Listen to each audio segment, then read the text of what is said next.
माझे नाव समृद्धी संदेश अप्पार. माझ्या शाळेचे नाव जिल्हा परिषद माध्यमिक शाळा पानखिंड व माझ्या पुस्तकाचे नाव आहे बदक आणि सोन्याचे अंडे. या पुस्तकाची किंमत आहे 35 रुपये आणि हे पुस्तक खूप छान आहे. या पुस्तकाचे लेखक आहे अरुण भावे. या पुस्तकात एकच गोष्ट आहे पण ती सुद्धा खूप मजेदार आहे. चला तर मग सुरुवात करूया. ही गोष्ट मी तुम्हाला थोडक्यात सांगणार आहे. या एका गावात एक राम नावाचा माणूस राहत होता. त्याच्या जवळ थोडीशी शेती होती. त्याची शेती एका नदी किनाऱ्यावर होती. तो रोज त्या नदीतलं पाणी त्या शेतात टाकायचा. दररोज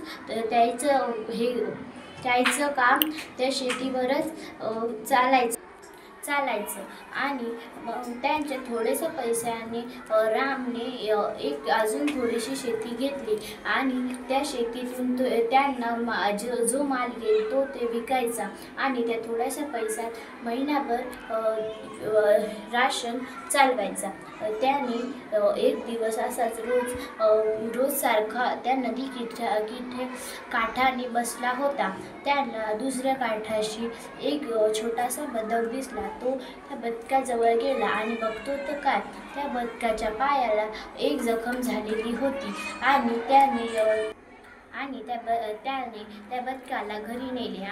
मग तो त्या घरी गेल्यानंतर त्याची बायको सविता होती. घरी गेल्यानंतर त्याची बायको म्हणाली, अहो हे बदक तुम्ही कशाला आणला?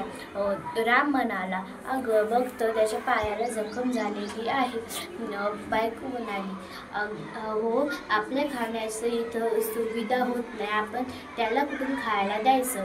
तर राम म्हणाला, हे सगळं नंतर बोलू, आधी जाऊन पट्टी आण. सविता घरात जाऊन पट्टी आणली आणि मग त्याला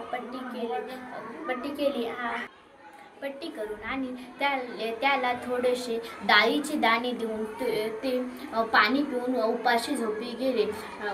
बदक हे सगळं पाहत होता. दुसऱ्या दिवशी उठले की तो नेहमीसारखा शेतात गेला.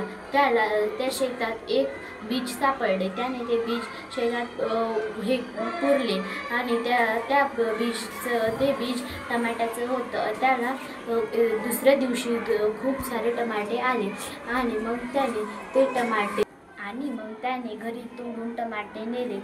घरी जाऊन त्याच्या बायकोने एक थोडीशी टमाट्याची भाजी केली आणि एक टमाटर बदकासाठी ठेवलं. बदकाने ते टमाटर खाल्लं आणि मग ते सगळे जेवून झोपी गेले. दुसऱ्या दिवशी उठून बघतो तर काय, अरे बायको म्हणाली, अहो उठा लवकर बघा तर काय चमत्कार झालाय. राम म्हणाला, अगं काय झालं? तर सीमा म्हणाली, अहो बघा तर आपल्या घरात साक्षात लक्ष्मी आली आहे. त्या तुम्ही आणलेल्या बदकाने एक सोन्याचा अंडा दिला आहे. रामला आधी तर विश्वास झाला नाही. मग तो म्हणाला, अगं काही पण वेड्यासारखे बोलू नको. ती म्हणाली, अहो काही पण मी बोलत नाहीये, तुम्ही खरं जाऊन तिकडे बघा.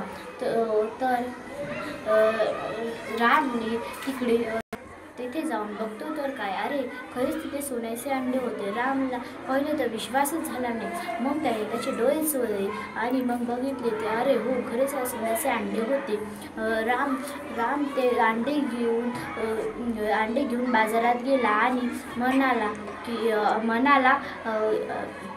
अहो हे एकदा माझे अंडे घेऊन घ्या.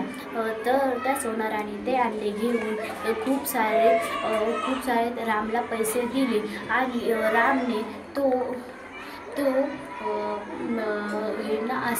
असा श्रीमंत झाला. धन्यवाद.